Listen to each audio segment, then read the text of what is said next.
तो जाहिर है कि शेख हसीना के पीछे फिर भारत की जो एक स्ट्रेंथ है वो होगी।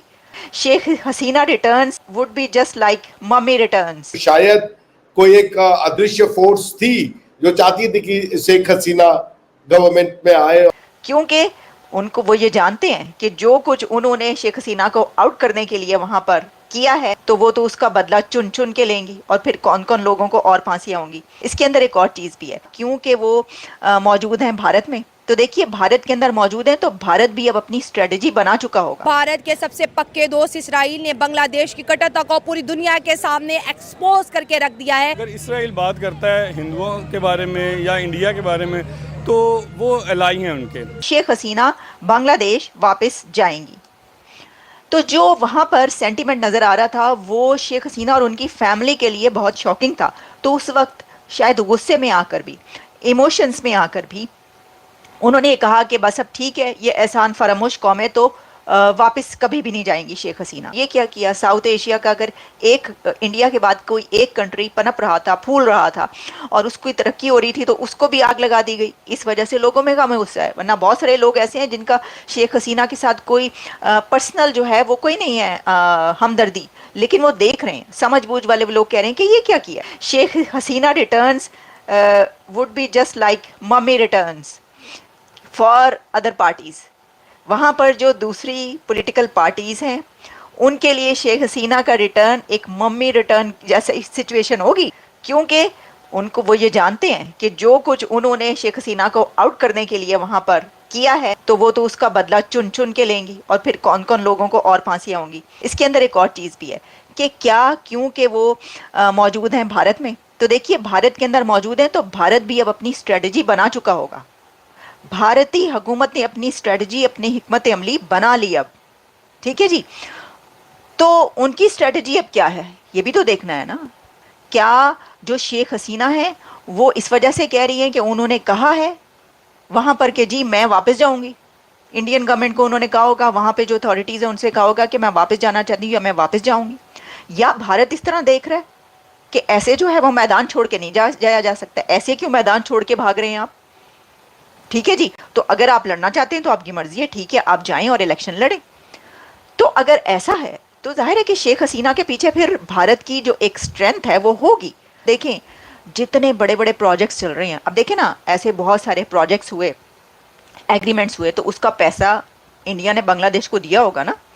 कौन कौन से पोर्ट का और क्या क्या एग्रीमेंट हुआ, और इतने बड़े एग्रीमेंट्स क्या वापस ले लेगा बांग्लादेश और हाथ झाड़ के बैठ जाएगा फांक होके कि जी ठीक है ओके, कुछ नहीं साढ़े को तो ऐसी भुक्के मार रहे हैं, वो ये कहेगा? ऐसा नहीं कर सकते वो। एज अ प्राइम मिनिस्टर उन्होंने यही कहा होगा कि you must deal with them sternly, क्योंकि उनको विश्वास नहीं था। उनको ये लग रहा था कि ये जो मूवमेंट है वो हाईजैक कर लिया गया है बाय जमात इस्लामी, और जो वहां पे ये नारे लगे कि तुम कौन मैं कौन, रजाकार रजाकार, तो दैट अर्ड द डिस्पेंसेशन।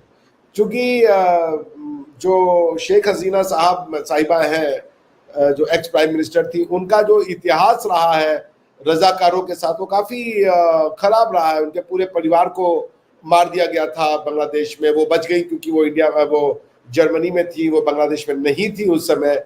तो उनके पिताजी को भी 3 साल बाद निकाल करके, मतलब जब उन्होंने, मतलब ही इज द फादर, जिसको आपकी भाषा में कहें तो बानिए पाकिस्तान, अरे बांग्लादेश के थे, उनको मार दिया गया। और आपको शायद पता है या नहीं पता, शेख मुजीबुर रहमान जब पाकिस्तान मूवमेंट चल रहा था उस समय वो इंडिया के कैलकाटा यूनिवर्सिटी में पढ़ते थे, वहां पे उन्होंने इस मूवमेंट को, पाकिस्तान में आने की मूवमेंट को बहुत जोरों शोरों से उठाया था। He was one of the leading forces of pro Pakistani sentiment in the undivided India. तो पॉइंट ये तो होता रहा है।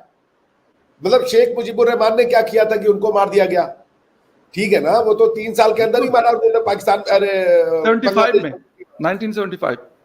सो आप जब 71 में अलग हो रहे हो, 75 में जिसने बनवाया उसको घुस के मार रहे हो, उसके परिवार को मार रहे हो, बिल्कुल। तो कुछ तो गलत हुआ होगा, कुछ तो रॉन्ग है जो वो नहीं समझ पाए या आप नहीं समझ पाए। मिलिट्री टेक ओवर हुआ, तो उसके बाद बांग्लादेश में भी समय समय पे मिलिट्री टेक ओवर होता रहा, इसमें तो कोई शक नहीं है। और उन्होंने पहले संविधान को, अपने कॉन्स्टिट्यूशन को सेक्युलर बनाने की कोशिश की थी। वो डिमांड उनकी पहले तो मानी गई, बाद में उसको हटाया गया उसको फिर इस्लामिक बनाया गया, उसमें इस्लाम को स्टेट रिलीजन का दर्जा दिलवाया गया। लेकिन वो शेख हसीना उतनी पॉपुलर नहीं थी, बट वो बार बार गवर्नमेंट में आ रही थी, तो शायद कोई एक अदृश्य फोर्स थी जो चाहती थी कि शेख हसीना गवर्नमेंट में आए और वो जो है बांग्लादेश को स्टीयर करे, और उन्होंने किया भी। उन्होंने 50 मिलियन के करीब लोगों को पॉवर्टी से निकाला। बांग्लादेश का सारा ये जो ह्यूमन राइट्स इंडेक्स या इकोनॉमिक इंडेक्स या ये सब इंडेक्स, हालांकि मैं इसको मानता नहीं हूँ क्योंकि इसमें बहुत मैनिपुलेशंस रहती हैं, फिर भी अब ये यहाँ डिस्ट्रिक्ट तो वही है जो वेस्ट चलाता है कि भैया आपका डेवलपमेंटल इंडेक्स ह्यूमन डेवलपमेंट में क्या है, उसमें Bangladesh was always faring better than India and Pakistan taken together. तो पॉइंट ये कि अगर इंडियन सब कॉन्टिनेंट का मुस्लिम वो रिलीजियस फर्वर से चलेगा, वो मॉडर्न नहीं होगा, तो बिल्कुल ऐसे मुजाहरे हो सकते, वो दंगों में बदलेंगे। वो कोई वन साइडेड तख्ता पलट होगा इसका संभावना ही नहीं है, क्योंकि जो 80 to 90% लोग हैं इसमें वोट कास्ट करते हैं, और भारत के मुस्लिम्स जो हैं या भारत के दूसरे जो लोग हैं, हिंदूज ऑल्सो, जो मोदी को पसंद नहीं करते हैं, वो खुल के गाली देते हैं। उनके पास प्लेटफॉर्म है, वो टीवी भी डिबेट्स में आते हैं। उनके पास ऐसा कुछ नहीं है कि मोदी जी जबरदस्ती कोई राइवल पार्टीज को दबा करके उस सत्ता में बैठे हुए हैं। फ्री फेयर इलेक्शन होते हैं। शेख हसीना के बांग्लादेश छोड़ने के बाद और बांग्लादेश में को होने के बाद पाकिस्तानियों ने जश्न मनाना स्टार्ट कर दिया था, और उनका ये कहना था कि शेख हसीना के जाने के बाद भारत भी बांग्लादेश से गायब हो जाएगा और उनकी जितनी भी इन्वेस्टमेंट है वो सारी डूब जाएगी। लेकिन पाकिस्तानियों को बहुत ही कम नॉलेज है, और उसी कम नॉलेज के बेसिस पर वो बहुत ही जल्दी जश्न मनाना स्टार्ट कर देते हैं। सेम यही उन्होंने किया था जब तालिबान ने अफ़गानिस्तान पर अपनी सरकार बनाई थी। उनका मानना था कि अब तालिबान उनकी सारी बात मानेगा, कश्मीर उनको आज़ाद करा के देगा, और इस तरह की वाहियात बातें उन्होंने करी। लेकिन आज के समय में जो स्थिति है वो पूरी दुनिया को पता है। तालिबान उल्टा पाकिस्तानी आर्मी को ही हर रोज़ ठोक रहे हैं, और पाकिस्तान जो खुद टेररिज्म की फैक्ट्री है वो अब अफ़गानिस्तान और तालिबान के ऊपर आतंकवाद का इल्ज़ाम लगाता है। लेकिन बात करें बांग्लादेश की, तो बांग्लादेश के अंदर इंडिया का इतना ज़्यादा इन्फ्लुएंस है और इंडिया के पास इतना ज़्यादा लीवर है पुल करने के लिए कि पाकिस्तान तो क्या खुद अमेरिका भी उसे काट नहीं सकता। और अभी की अनसर्टेनिटी को देखते हुए हर तरह की बातें ज़रूर हो रही हैं, लेकिन आने वाले 1 से 1.5 साल में चीज़ें नॉर्मलाइज हो जाएंगी और बांग्लादेश के अंदर भारत का इन्फ्लुएंस उसी तरह बना रहेगा जिस तरह से पहले था। और आने वाले 3 महीनों में पिक्चर बहुत ही ज़्यादा क्लियर हो जाएगी शेख हसीना लौटती हैं या नहीं, क्योंकि आने वाले 3 महीनों के अंदर ही बांग्लादेशी कॉन्स्टिट्यूशन के अनुसार उनको चुनाव कराने होंगे। और अगर वापस लौट कर हसीना वापस से चुनाव लड़ती हैं और जीत जाती हैं तो वो चुन चुन कर उन सारे पाकिस्तानी स्टूजेस को सजा देंगी जिन्होंने यहाँ पर अपना रोल निभाया है।